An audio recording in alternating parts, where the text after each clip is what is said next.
विपक्षी दलों के सबसे बड़े गठबंधन इंडिया गठबंधन में यूं ही टूट नहीं पड़ी।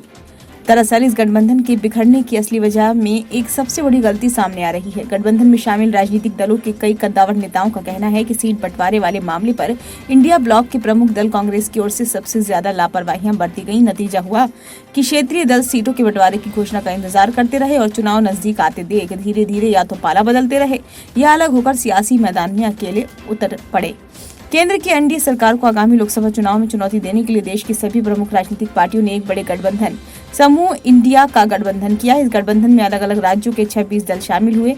गठबंधन में शामिल एक प्रमुख राजनीतिक दल से ताल्लुकात रखने वाले वरिष्ठ नेता कहते हैं कि गठबंधन की नींव भारतीय जनता पार्टी से लड़ने के लिए रखी गई थी। ये लड़ाई मिलकर ही लड़ी जानी थी, लेकिन पिछले साल जून से लेकर अब तक गठबंधन के मुख्य घटक दल कांग्रेस की ओर से सीटों को लेकर कोई फैसला ही नहीं लिया जा सका। पार्टी के उक्त वरिष्ठ नेता कहते हैं कि जब हमें लड़ाई लड़नी है तो ये तय होना चाहिए कि गठबंधन में शामिल घटक दल राज्यों में किस तरीके से चुनाव लड़ेंगे।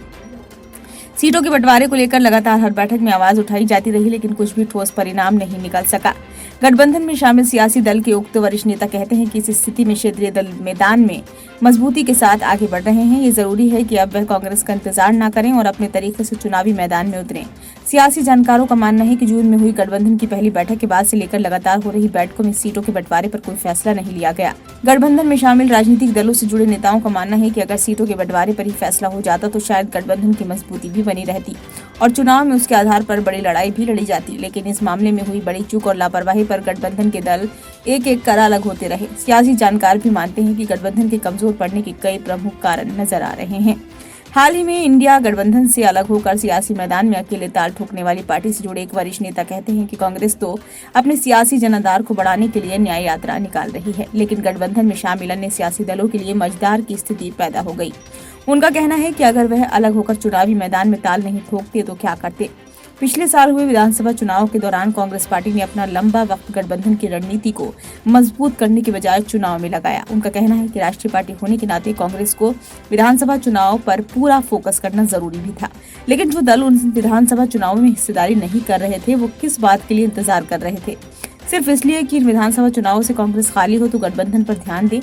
ये परिस्थितियां गठबंधन में शामिल छोटे छोटे दलों के लिए बड़ी असहज हो गई।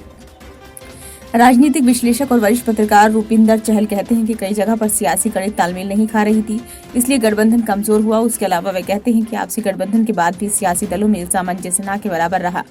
गठबंधन में शामिल सियासी दल से जुड़े एक वरिष्ठ नेता बताते हैं कि पटना से लेकर मुंबई और बेंगलुरु से लेकर दिल्ली में गठबंधन की बैठकों में जिन मुद्दों पर सियासी रणनीति बनाने की बात हुई वो असल में कभी गंभीरता से आगे बढ़े ही नहीं। वे कहते हैं कि ऐसा नहीं है, इसको लेकर प्रमुख घटक दल कांग्रेस के साथ बातचीत नहीं हुई, लेकिन जिन मुद्दों पर चर्चा होनी थी उसे छोड़कर सिर्फ बैठकें होती रही। उनका मानना है कि अगर एक महत्वपूर्ण बिंदु यानी सीट शेयरिंग कर शुरुआती दौर में ही फैसला हो जाता तो संभव है गठबंधन की मजबूती बरकरार रहती। ब्यूरो रिपोर्ट, नई दिल्ली।